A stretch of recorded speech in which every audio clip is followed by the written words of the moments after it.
Hello and welcome to our vlog on Riga, Then and Now, Part 1. This vlog is the first we will publish, but the fifth we actually recorded. Our other vlogs on London, Tallinn and Helsinki will follow later on, so please keep watching. My traveling vlogs are usually a documentation of my experiences with a summary of important learnings at the end. This trip led me to Riga, Latvia, and it was driven by both my love for the country as well as a bit of anger. Why anger, you may ask? Because I met some of the best, brightest, and most eccentric people I know in this city.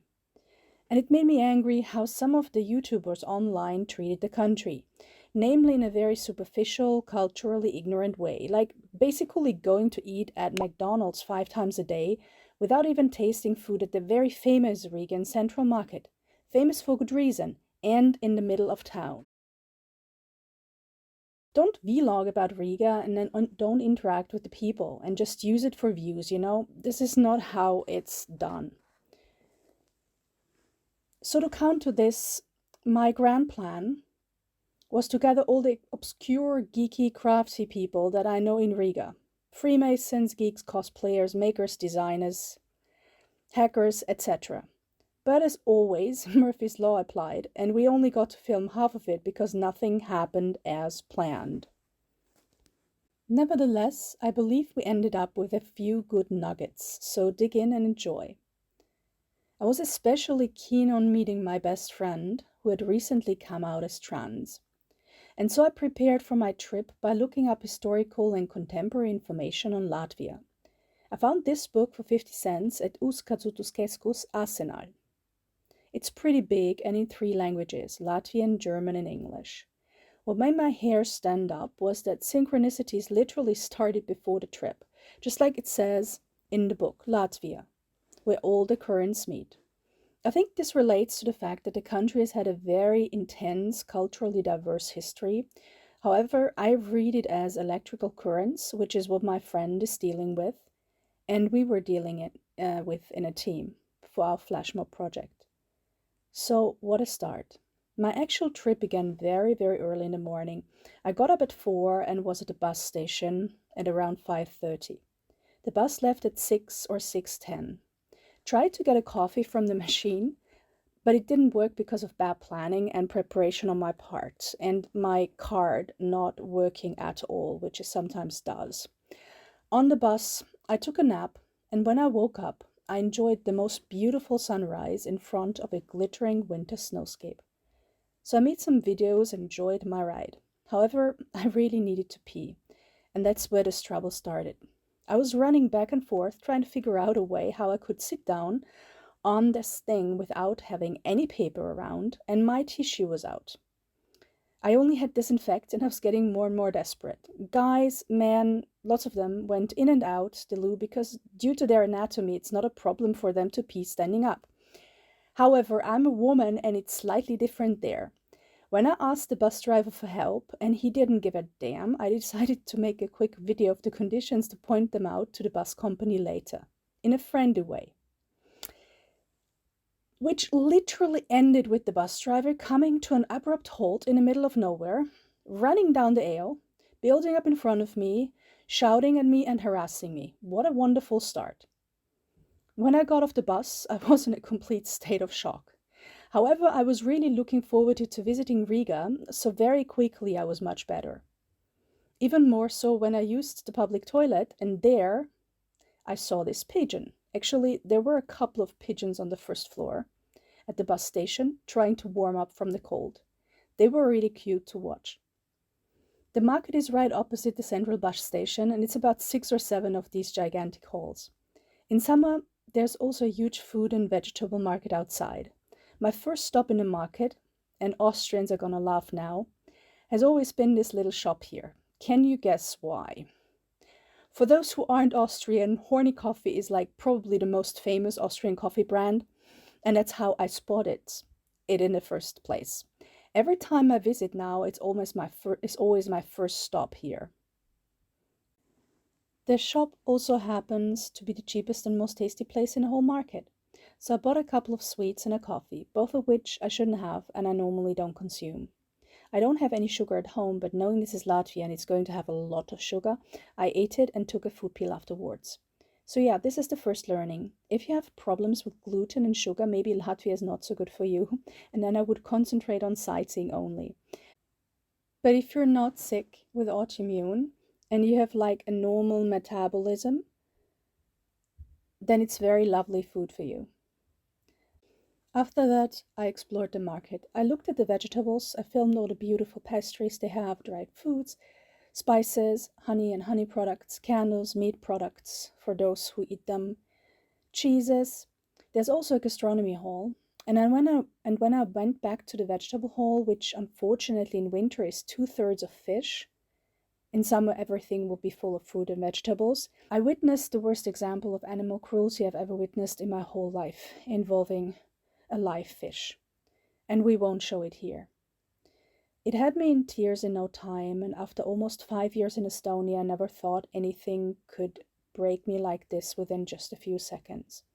I'm not going to go into detail, but just saying, after this, I really needed 1.5 hours to chill out and remind myself that I really want to portray the beautiful sides of Riga. And it took me a while to be able to get back, especially since the next place I went to was exceptionally beautiful. My brain just couldn't make the jump for a while. For about 15 minutes, I walked from the central station to the house of the Blackheads. It was mid-December and even colder than in Estonia at the time, brutally cold. Old Town basically starts like 2 minutes away from the central market. There are a lot of buildings that have a recognizable German influence, obviously since the German history is also very strong in Latvia. However, this style is quite different at times than what it looks like in Estonia. Riga has a lot of Gothic, but it also has lots of Art Deco, and it just looks like a lot more playful and diverse from an architectural point of view. I really enjoyed looking at all the different buildings. Oh yeah, and then I had a good laugh when I realized what the Latvian word for nightclub is. Nachtsclub or Nachtsclub, probably pronounced, no idea. It's also written like naked club in German, and so that was pretty entertaining because I felt like, oh, the first nightclub that actually tells it like it is. Naked people in there, or well, half naked people in any case. So I walked down King's Road and finally came to St. Peter's Basilica. Around the corner is the Town Hall Square and the House of the Blackheads. There was also an ad for Riga's Black Balsam on the street. For those who don't know this, it's comparable in status to the Estonian Vana Tallinn Old Town liquor. I'm not a fan of alcohol, but it's like the classical liquor to buy when you're in Riga, and it exists in various different flavors and different varieties, so go give it a try. You can actually see how much snow there was from the big gigantic pile in front of the House of the Blackheads. Next to the entrance you can see the Holy Virgin Mary, and opposite her the Black Saint Mauritius, who was a real person. Yes, this medieval guild of unmarried merchants had a black saint as their protective saint, and that's why they were called the Brotherhood of the Blackheads. They entertained buildings in both Riga and in Old Town Estonia, but the Tallinn House of the Blackheads is not comparable to this one. The Riga version is next level. You will find pictures of the Black Saint everywhere in this house, like literally everywhere. On the seats, paintings, decoration on the ceilings, figurines everywhere. For those who are surprised to see this, in medieval European depictions, this was not an issue before colonialism.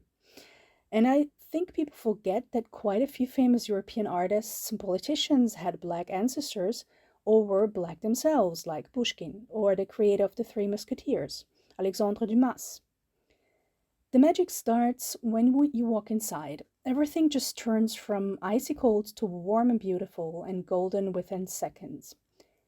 They serve tea and coffee and spiced wine at the reception in winter. I think it's very clever, and I've never seen that anywhere else. It's really needed though, something warm when you're coming in from the cold. Another lovely thing is that they make it free for people with disabilities. And the guided tours are pretty good, to be honest, especially from what I witnessed later by coincidence. The plaque in the hall commemorates Richard Wagner, a very famous German composer who apparently composed in the House of the Blackheads from 1837 to 39. I learned on my trip that many famous composers across Europe were very active in Riga. There's a historical cellar level downstairs, but my battery failed at the time, so I only filmed the upper levels. Upstairs at half level is this beautiful lit glass flower sculpture. Inside the rooms, there are fantastically crafted details from these beautifully carved statues, wooden furniture, little ship models, and an amazing silver collection with incredibly detailed, fragile, beautiful works of art. There's the late Queen Elizabeth II's signature in their guest book. Upstairs are different types of saloons and meeting rooms, again with beautifully carved furniture, stunning wall paintings, colorful crests, statues everywhere, and a big piano. I then played around a bit with the interactive display of the Book of the Blue Guard. The house also sports a list of the foreign composers who conducted or composed here, which looks like a most famous list of all-time classical German composers. Not surprising if you consider the dominant ties those different fraternities or societies, like for example also the Freemasons, had, and how many of the most famous people in the world were members of certain societies, And that included Martin Luther King's family, Wolfgang Amadeus Mozart, and many others, across cultures and skin colors. I spent a while testing out my camera, filming the beautiful chandeliers and the ceiling. On one of the big paintings in the piano hall, I recognized Queen Christine of Sweden and Tsar Peter the Great. This place certainly had very many high caliber international visitors over time. And while I sat in the room with the big piano trying to charge my phone, something really beautiful and unusual happened.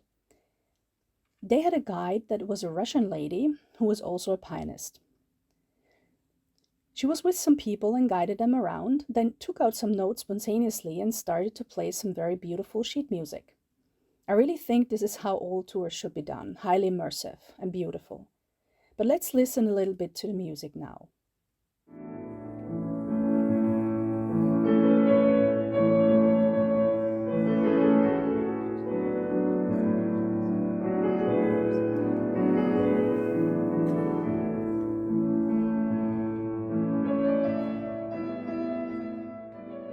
I had a bunch of old transport tickets with me that unfortunately didn't work, so I decided to walk for those 2 days, and I walked about 45 minutes across town to get to my interview with the director of the soon-to-be-opened Masonic Museum in Riga. As I walked across town, I really enjoyed the decoration. Medieval Riga has a lot of very beautiful parks with beautiful pavilions where you can hang out and eat, which reminds me of my hometown Graz. We have a similar motto. Everything was covered in ice, and the trees looked so beautiful, they looked like giant sugar sculptures. On my way, I also passed by one of the Christmas markets with a bunch of live bunnies. Then I reached my last official stop for the evening, the Masonic Museum Riga.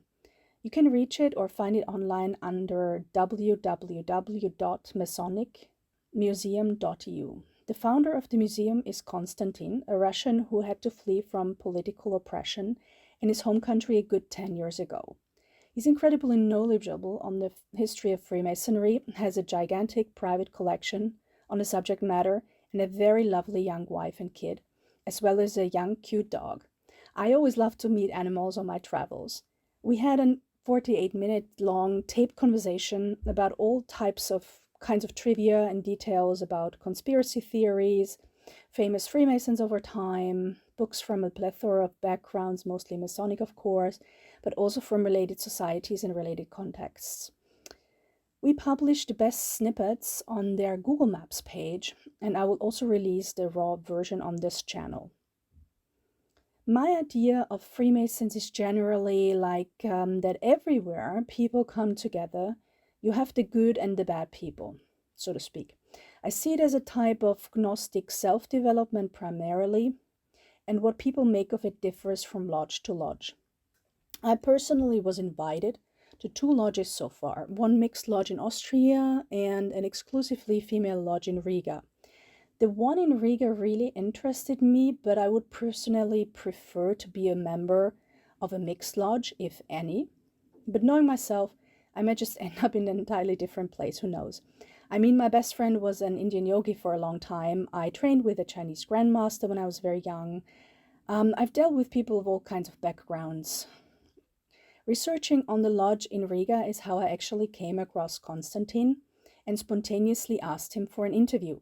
When there, he first showed me the unfinished museum, which is due sometimes in 2023, and explained the basic layout to me. All the different rooms that are thematically organized. There's even a room about anti-Freemasonry, which deals with conspiracy theory. I learned about some famous Freemasons like Count Cagliostro, Mozart, and Merkel, who was a very important figure in Baltic Latvian Enlightenment. Because believe it or not, across centuries, and especially at the beginning of Freemasonry, Freemasons were the innovators, thinkers, astronomers, astrologers, chemists, scientists, very often polymaths who just tried to make sense of the world, the smart people who tried to help, and they came from all different kinds of backgrounds. The trouble started when they got too revolutionary and too free thinking for the Catholic Church and for other people in power. So I hope that this museum is going to be part of enlightening people towards the actual truth and not some wacky conspiracy theories. And let me state this very clearly here. I'm neither pro nor against Freemasons.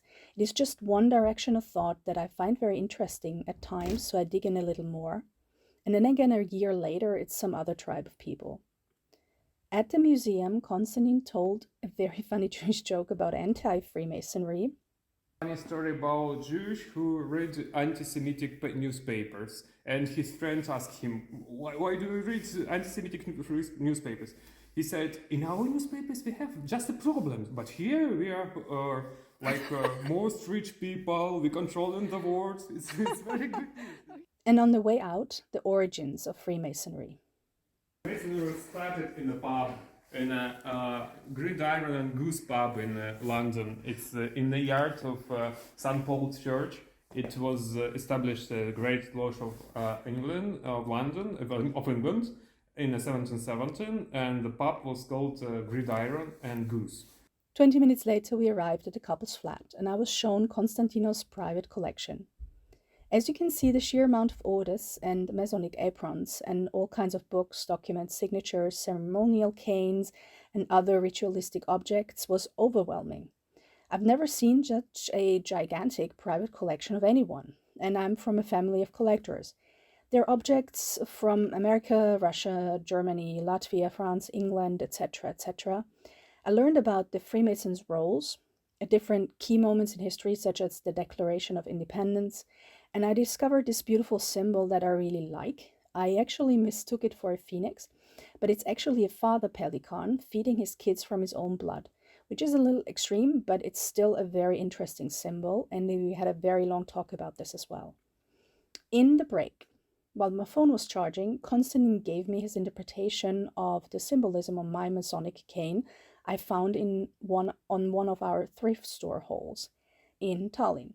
And then we had some tea with milk and cookies. We talked about how humanists changed the world, about how the Freemasons blended with the Rosicrucians, Jesuit monks, and all kinds of other spiritual and agnostic disciplines over time. He dived into how early British Freemasons influenced society, with a fun fact how the state of Virginia got its name. American traveler. He brought tobacco and potatoes to the old world, to the England. He named state of Virginia in the name of his mistress. He talked about how British Freemasons founded the first scientific institution, how Freemasons were persecuted in Nazi Germany, how Freemasonry was forbidden in Russia, and the roots of Freemasonry in antique and Renaissance thinking. And finally, what Freemasonry means to him. It's a knowledge base of our modern life, because it's base of science, it's base of democracy, for instance. So it's the Freemasonry is a part of this process. After this talk, I went for a very long walk through Winter Wonderland and went back to the Christmas market I'd passed on my way to the interview. Watched the bunnies, took joy in watching the children play with the animals, worried a little bit about the bunnies and was worried that they might actually die of a fat liver or some other disease because they get fed way too much. And then I stopped at a souvenir store where I found those creepy but somehow cute rat dolls. On my way home, I was blessed by two types of music. highly spiritual music, and on the other hand, heavy metal music. This is Riga, both of it.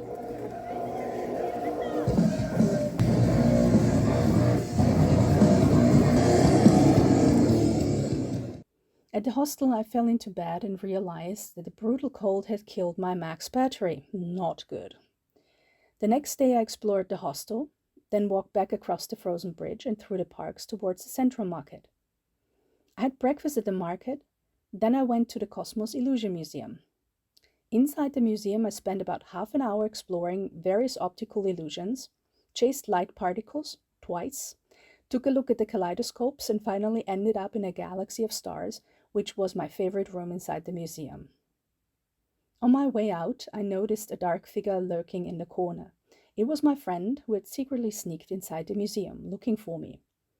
And then we took almost 3 hours out to have a very long private talk in the central market. It was a deeply emotional talk because of some major life changes in her/their life and my life. And then I had to rush to catch my bus. On my way out of town, I filmed the streetlights and reflected on my unusual journey to Riga, making plans for part 2, where we'll meet some of the most awesome makers, hackers, and cosplayers here that I'm lucky to call my friends. Maybe see some more museums, maybe go on a canal boat ride if it's not still too cold.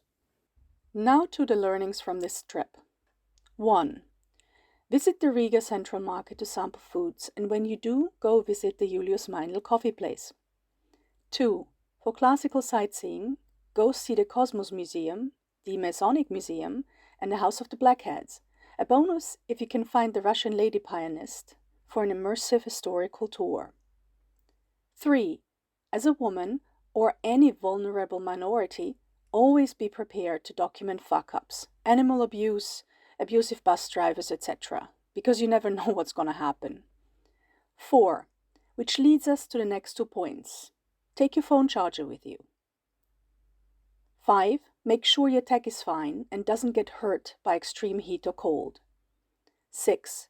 Take cash and/or a second card or payment method with you so you don't get stuck buying necessities. 7. I spilled my tuna salad in my backpack on my way to Riga, so stock up on paper tissues and disinfect.